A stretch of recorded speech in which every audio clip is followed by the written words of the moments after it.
ስትላጩ ወይም ሼቭ ስታደርጉ ሼቭ ያደረጋችሁበት ቦታ የሚጠቁርባችሁ ሰዎች ትናንትና ስለ ዲዮድረንት ባወራ ነው ቪዲዮ ላይ ብብቴ ስር እየጠቆረብኝ ተቸገርኩኝ ምን ላድርግ ብላችሁ በውስጥም በኮሜንት ላይም ለጠየቃችሁኝ እንዲሁም ደግሞ ማወቅ ለምትፈልጉ ነው ይሄ ቪዲዮ።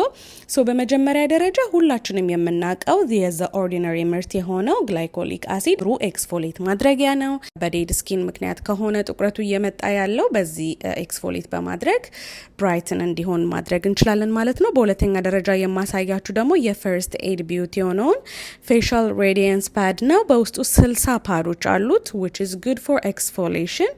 so exfoliate ባረግን ቁጥር ብራይትን እየሆነ ይመጣል ማለት ነው።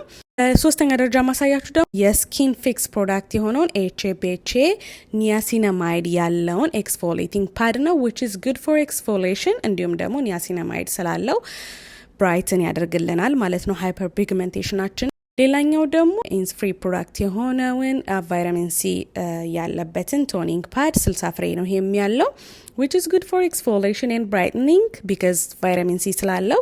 ግን ብዙ ጊዜ ሼቭ ስታደርጉ ብብታችሁ ስር ቡጉር አይነት ነገር የሚወጣባችሁ ከሆነ ደግሞ ሌላ ሳሊሳሊክ አሲድ ያለው ቶኒንግ ፓድ አላቸው ሶ እሱን መጠቀም ትችላላችሁ።